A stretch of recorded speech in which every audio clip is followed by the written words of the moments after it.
கொலை வழக்கில் 8 ஆண்டுகளாக தலைமறைவாக இருந்த ஏ பிரிவு கேட்டகிரியான ரவுடி அறிவழகனை துப்பாக்கியால் சுட்டு காவல்துறையினர் கைது செய்துள்ள சம்பவம் சென்னையில் பெரும் பரபரப்பை ஏற்படுத்தியுள்ளது.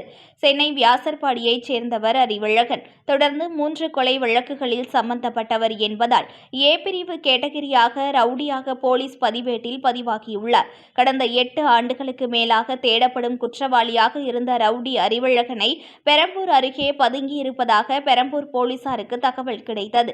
இந்நிலையில் பெரம்பூர் காவல் உதவி ஆய்வாளர் பிரேம்குமார் தலைமையிலான போலீசார் அறிவழகனை காலை பெரம்பூர் ரயில்வே காலனி 3வது தெரு அருகே சுற்றி வளைத்து பிடித்துள்ளனர்.